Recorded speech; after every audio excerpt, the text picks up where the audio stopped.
first of all, we want to talk about addiction. Not the usual addiction, which is, well, take your pick really, but gambling, alcohol, shopping, if my wife's anything to go by. This is a new form of addiction, which is crypto trading. Can you believe this? So apparently people are becoming addicted to trading in cryptocurrencies, Bitcoin and so on. And it's such a problem that those individuals, largely men actually, young men, are having to seek help for that addiction through the NHS. And joining me now to talk about this is Roy Lilley, who's a former NHS Trust chairman that knows about all of this sort of thing, and indeed the strain, I dare say, Roy, that this is putting on an already beleaguered NHS, isn't it? Good morning, Russell. Yes, it is. I mean, you've kind of hit the nail on the head yourself. This is just gambling addiction. And the NHS treats people with gambling addiction. So this happens to be gambling on currency. You can gamble on the horses or the dogs or wherever else. So it's, I mean, of itself, it's not really very important. I mean, it is for the people, but, you know, in terms of the system. But what I think is more interesting about this, and, you know, our viewers and listeners might have something to say about this. In February, up till February 22, the Gambling Aware charity, which is funded by the gaming industry, used to contribute 1.2 million was awarded to the NHS to run gambling clinics. You know, it was their kind of way of washing, I suppose, and making up for the fact that they were causing the NHS more grief.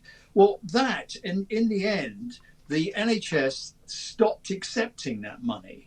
And they said that patients were uncomfortable about using services paid for by the gambling industry, and that had heavily influenced their decision. So we've actually turned our back, the NHS has turned its back on £1.2 million contribution. Roy, sorry, I'm just trying to understand. So are you saying the NHS decided that, or you're saying that they've decided that on behalf of users of the NHS that felt a little bit awkward that the people that they would blame for their addiction, although clearly it's also down to them as the individual, which one of those two things is it that they that objected to taking the money, the NHS or the people using the NHS for an addiction? I think the NHS presented it as as I said from their statement, their patients were uncomfortable about using services paid for by the gaming industry, and that heavily influenced the decision to not take any more money from Gamble Aware. And I think that kind of opens up a debate about whether or not the NHS should take money from people who are the cause of the problem, if you like, and pay for part of the solution. Now, if you take the tobacco industry, it causes a shed load of damage to people, and lung disease, lung cancer is one of the most common causes of death amongst young people. But but of course they don't pay a surcharge for that. But Roy, there's a difference. There's a difference though, isn't there? So you can argue that all of this stuff is self-inflicted, and actually the question might be, why should the NHS be paying for the remedy at all? Why am I don't smoke and I don't do crypto and I don't gamble. Why am I, as a taxpayer, paying for the therapy, the remedy, the solution for those that some might say are weak and therefore have got themselves into this position? Why should the NHS, because it's the taxpayer after all, pay for this at all? Exactly, and it opens up a moral and ethical dilemma. Let's say somebody gets into a car, they've had a few drinks, they smash themselves into a tree, and then they need surgery, all kinds of longitudinal care, social care and whatever to get them back on their feet again.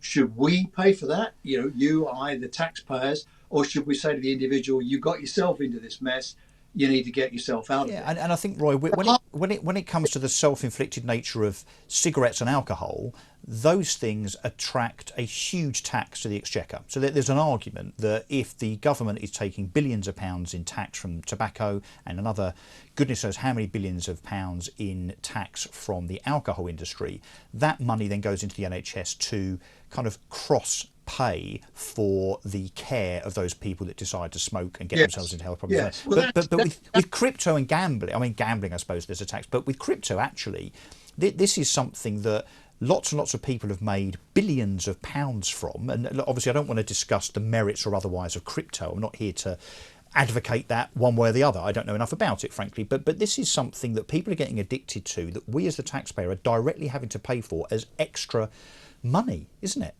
Yes, I agree. And that's where the moral and ethical dilemma is. I mean, we have a system, whether you're a gangster or a granny, if you fall down in the street, the NHS will come along, scoop you up, fix you up, and get you back up on your feet. He never asks any questions. And that's what the NHS does. And that's the appeal of the NHS. It's called universality of access. And that's one of the key points of having an NHS. It's socialised medicine. But it has to be paid for. But it has to be paid for. Hang on. The NHS is here not to pronounce on people and their way of life. The NHS is here to fix them up. Now, pronouncing on people's way of life is a political dilemma, and whether or not we should put limits on how people get treated by the NHS. Just to give you a bit of reference on this, according to NHS England, there were 668 people suffering with severe addiction issues who were referred to gambling clinics last year. And that was 16% up. So it's getting worse, but it's not that many people. And one wonders if it's really worth making an argument about it. Well, and do we have any sense of what what addiction generally costs the NHS? But also, I don't know if there's any breakdown. I mean, it looks like, this crypto addiction is obviously quite a new thing, so there won't be any numbers on it. But what does addiction cost the NHS every year, do we think, nationally? Oh, it will run into several millions, because if you've got someone who's addicted to hard drugs, well, billions. Then well, it can, because if you've got someone who's addicted to hard drugs, they are probably on alternatives to drugs, methadone, things like that, for probably the rest of their life. I mean, and of course they'll have poor general health, so there'll be lots of other things other than their addiction. And of course, in many cases, they'll lead chaotic lives and they'll need the help from social care. There'll be housing, non-work benefits, and things like that. So the actual cost, the cost centre, is the person, but the actual cost spread right out across socialised medicine and social care. But Roy, there's a hugely compelling argument then, particularly when it comes to the gambling industry. Now, whether that's lotteries, scratch cards, whether that's horses, dogs, football, or whatever, and I say this as a capitalist that actually quite likes companies that make profit and pays corporation tax and employs people. But there seems to be a gap here, but also a rather simple solution, which is whether it's one of those gambling elements or crypto, there undoubtedly should be money that is extracted from those businesses as a levy or a tax, whatever you want to call it, that directly then goes into the care of those companies are partly responsible for pushing into addiction. I mean, that seems like an absolute no-brainer to me. Yes, I agree, and that's why I thought you'd be interested to know what happened in February 22 when the NHS turned its back on, what was it, £1.2 million. Personally, I would say £1.2 million isn't enough. It's a drop in the ocean, but it's the principle, isn't it? And yeah, that could have grown to a much, much bigger number. But of course, whoever yes. it was that was now going to pay that 1.2 million to the NHS is never going to offer to pay that or more again. Well, we see it, Russell, across government, don't we? The concept of the polluter pays. When the water companies tip a load of rubbish into the rivers and the sea and all the rest of it, they get fined, or they're supposed to get fined. But the concept of the polluter pays is fairly well established across government.